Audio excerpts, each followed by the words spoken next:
Bonjour, dans cette vidéo, je vais vous présenter le modèle ville. C'est un modèle que l'on met à disposition de tous nos partenaires lorsqu'ils réalisent un projet d'affichage légal. Ça permet de ne pas se cantonner au site internet et de proposer plus de valeur aux mairies. Avec ce modèle, vous allez pouvoir créer un projet d'affichage interactif, mais aussi proposer une solution d'affichage dynamique. Lorsque l'on crée le projet à partir du modèle, on peut personnaliser plusieurs éléments. La palette de couleurs, les polices, mais aussi toutes les informations qui concernent la mairie. C'est-à-dire le logo, le nom de la commune, les informations pratiques telles que le numéro de téléphone, l'adresse ou bien encore les horaires d'ouverture. Ensuite, on peut créer notre projet. Ça prend quelques secondes. Pour ne pas vous faire attendre, on passe directement à la suite. Et là, on a notre projet d'affichage complet qui est disponible. On retrouve bien évidemment l'affichage légal, mais aussi le site internet de la mairie et les informations pratiques. Ça, c'est pour la base de notre projet. On peut bien évidemment le personnaliser en ajoutant des contenus supplémentaires à partir des suggestions. On a juste à faire glisser la page dans le projet. Par exemple, on va sélectionner les numéros d'urgence et on va faire glisser notre page dans le projet. Et là, on peut voir que le menu est automatiquement mis à jour.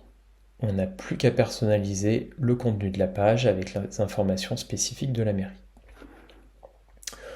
On peut également intégrer une page actualité. Donc, même chose, on fait glisser, on a notre menu qui se met à jour. Et ici, sur la partie actualité, ce qu'il faut savoir, c'est qu'on est connecté avec la solution Intramuros. On a juste à aller chercher sa mairie dans la liste, comme ceci.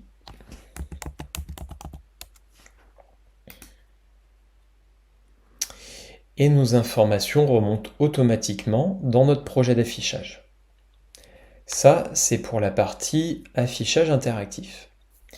Ce qui est intéressant aussi, c'est que vous pouvez créer des playlists de diffusion pour faire de l'affichage dynamique, aussi bien sur votre borne pour les phases d'inactivité, que pour de l'affichage dynamique sur vos panneaux LED par exemple. Les deux cas sont possibles. Donc pour cela, on va dans la partie playlist. On a déjà quelques suggestions par défaut, mais on peut facilement ajouter des pages à partir de modèles prédéfinis. Donc avec le petit plus, on va aller créer une nouvelle page. Et ici, dans le dossier affichage, on va avoir un certain nombre de modèles. On va par exemple sélectionner notre modèle sport, ici. Et on va annoncer par exemple le prochain match de basket de la mairie. Ce qui est pratique ici, c'est qu'on va pouvoir modifier le texte, la photo, la date en quelques clics directement dans cette section playlist, dans cette section dédiée à l'affichage dynamique, sans repasser par le studio. Donc on a juste à cliquer ici, on va pouvoir noter basket, on va pouvoir changer notre date, changer notre photo, très simplement en allant dans la galerie.